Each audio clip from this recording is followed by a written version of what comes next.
Salam sejahtera bagi kita semua. Yang terhormat kepada Ibu Sri Zuliarni, SOS MBA, selaku pengajar mata kuliah metodologi penelitian.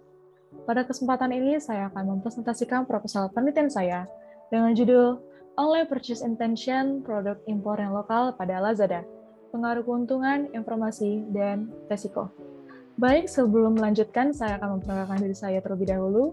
Perkenalkan, nama saya Cynthia Karolin Tambah, dan NIM saya 4121901058 dari Program Studi Administrasi Bisnis Terapan 6A Pagi. Latar belakang. Di era saat ini, kemajuan teknologi berkembang pesat dan membantu pola hidup masyarakat. Salah satu teknologi yang membantu para masyarakat ialah internet. Berikut saya lampirkan data dari APJII yang merupakan tingkat penetrasi internet di Indonesia yang semakin tahun semakin meningkat secara pesat. Sejatinya perkembangan ekonomi digital sudah mulai terasa sejak tahun 2021, dan ekonomi digital sudah marak bertebaran di mana saja. Contohnya ialah e-commerce. Penelitian ini membahas sebuah situs online yang kerap diperbincangkan konsumen Indonesia. Lazada adalah sebuah marketplace yang didirikan pada tahun 2012 dan berada di bawah naungan Alibaba Group. Lazada juga merupakan e-commerce yang berfokus pada tipe e-commerce B2C atau business to customer. Berikut saya lampirkan 3 tabel yang dimana ini merupakan sebuah top brand index fase 2 dari tahun 2019 sampai 2021 pada brand Lazada. Kita bisa melihat tabel 1, 2, dan 3. Di mana dari data tabel 2 dan 3 bisa dilihat bahwa semakin berkembangnya tahun, Lazada mengalami penurunan yang cukup besar dari 31,6 menjadi 14,7%. Dengan adanya hasil survei tersebut, kita bisa melihat bahwa peneliti tertarik meneliti terkait dengan pengaruh keuntungan, informasi, dan resiko terkait minat pembeli pelanggan terhadap e-commerce Lazada. Baik, kita masuk ke dalam rumusan masalah. Berdasarkan latar belakang yang telah dijabarkan di atas, maka ada rumusan masalah yang diangkat dari peneliti ini ialah mencari tahu pengaruh keuntungan, informasi, dan risiko terhadap minat beli pelanggan terhadap produk impor dan lokal yang ada di e-commerce Lazada. Tujuan penelitian ini adalah untuk menjelaskan pengaruh keuntungan terhadap niat beli pelanggan dalam pembelian produk impor dan lokal pada e-commerce Lazada. Untuk menjelaskan pengaruh keuntungan terhadap niat beli pelanggan dalam pembelian produk impor dan lokal pada e-commerce Lazada, dan untuk menjelaskan pengaruh risiko terhadap niat beli pelanggan dalam pembelian produk impor dan lokal pada e-commerce Lazada. Kita masuk ke dalam manfaat penelitian. Di sini saya akan membagi dalam 2. Yang pertama ada manfaat teoritis dan manfaat praktis. Manfaat teoritis merupakan sebuah referensi dan literatur pertimbangan. Seperti apa referensi tersebut? Itu merupakan akan menjadi referensi bagi peneliti-peneliti selanjutnya yang akan membahas tentang e-commerce atau Lazada itu tersendiri. Yang kedua ada manfaat praktis yang saya bagikan menjadi 2 bagi peneliti dan perusahaan Lazada. Bagi peneliti, ini merupakan manfaat untuk mendapatkan kesempatan untuk menerapkan pengetahuan bagi penulis. Dan untuk perusahaan Lazada, untuk menjadi bahan pertimbangan dalam memperbaiki kinerja Lazada di kemudian harinya. Batasan masalah, di sini saya sudah membatasi apa saja yang perlu saya batasi dalam penelitian saya ini. Yang dimana saya memakai penelitian kuantitatif dan saya memakai populasi masyarakat Indonesia untuk mengisi data-data yang akan saya perlukan nantinya.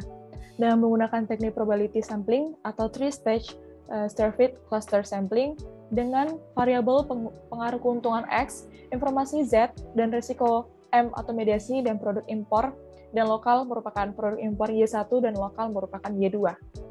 Kajian teori. Di sini saya juga sudah menjabarkan kajian-kajian teori menurut para ahli. Yang pertama itu ada pengaruh. Dalam Kamus Besar Indonesia 2015-2145, pengaruh adalah daya yang ada atau timbul dari sesuatu atau orang atau benda yang ikut membentuk watak, kepercayaan, atau perbuatan seseorang. Yang kedua ada pengaruh keuntungan. Dalam Kamus Besar Bahasa Indonesia bahwa keuntungan adalah laba.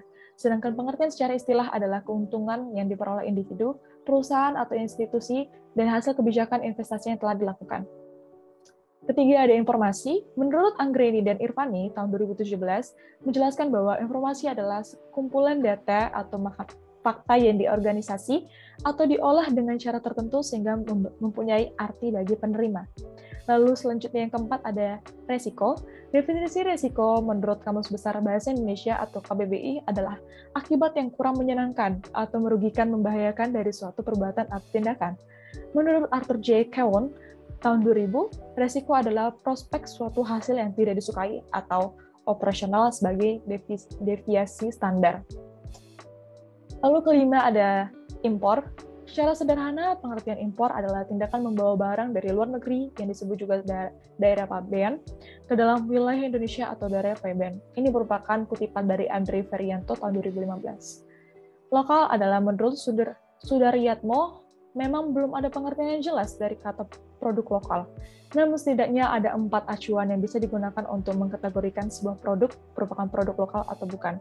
Keempat acuan tersebut ialah jika suatu produk terbuat dari bahan yang berasal dari dalam negeri, tenaga kerjanya berasal dari dalam negeri, produk tersebut menggunakan merek lokal, dan terakhir adalah kepemilikan perusahaan. Kata Sudaryatmo, bisa disimpulkan suatu produk dapat dikatakan produk lokal jika memenuhi salah satu atau bahkan keempat acuan tersebut sekaligus. Lalu yang terakhir ada online purchase intention atau niat pembelian online.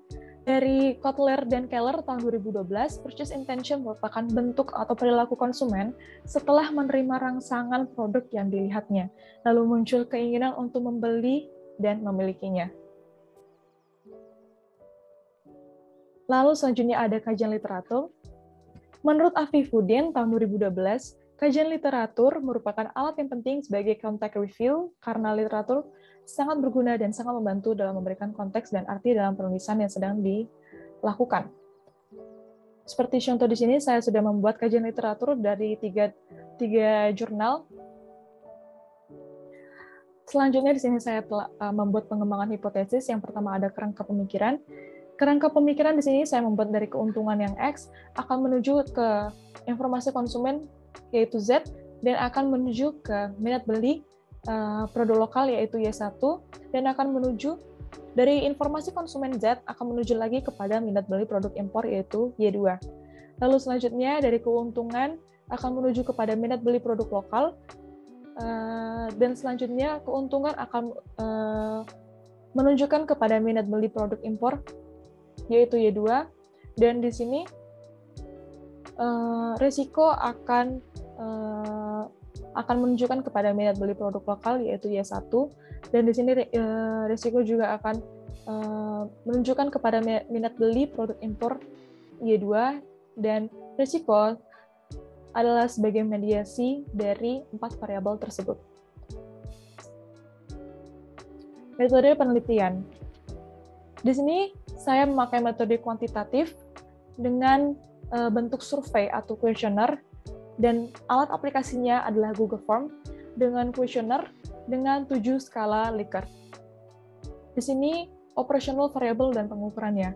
Saya sudah menjabarkan dari variabel-variabel dari judul saya, terdapat konteks, indikator, dan referensi dari peneliti-peneliti yang sudah relevan.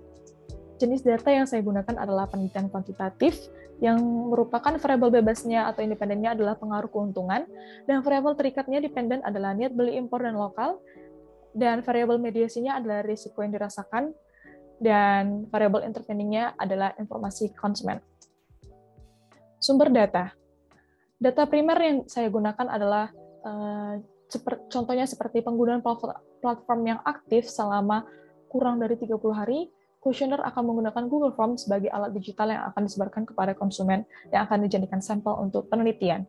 Dan data sekunder, data yang saya ambil adalah merupakan dari bahan pustaka, literatur, penelitian terdahulu, buku, dan lain sebagainya.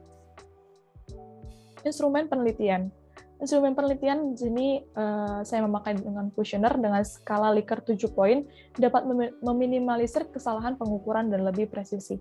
Itu dikatakan oleh Manchin tahun 2014. Skala Likert yang digunakan dalam penelitian ini adalah nomor 1 sangat tidak setuju, nomor 2 tidak setuju, nomor 3 cukup tidak setuju, nomor 4 netral, nomor 5 cukup setuju, nomor 6 setuju, dan nomor 7 sangat setuju.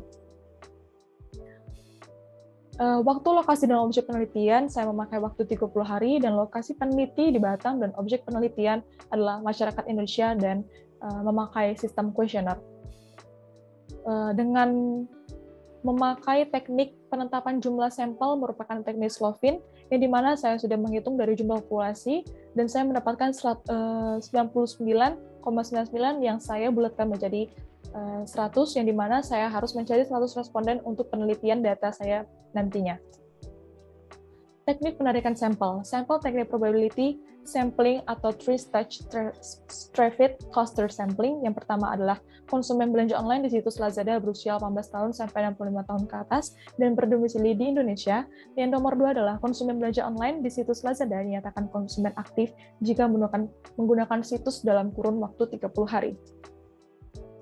Teknik pengulangan data, pengujian dilakukan dengan program SAM atau PLS atau SAM atau aplikasi lainnya, sejenis lainnya, dan untuk pembersihan data, plot dan analisis deskriptif, saya menggunakan SPSS atau Excel. Di sini saya juga sudah membuat flowchart dari awal identifikasi masalah sampai dengan kesimpulan dan saran. Teknik analisis data yang pertama ada probability sampling, yang dimana pengambilan data atau sampel, sehingga semua data mempunyai kemungkinan terpilih sebagai sampel sama besar. Yang kedua ada uji hipotesis yang menggunakan kaidah F-test dan T-test, di mana penerapan V-test digunakan untuk mengetahui signifikan pengaruh variabel bebas secara bersama-samaan terhadap variabel terikat. Sedangkan T-test digunakan untuk mengetahui signifikan pengaruh variabel bebas secara parsial terhadap variabel terikat. Sekian presentasi dari saya. Jika ada salah kata, mohon dimaafkan. Terima kasih.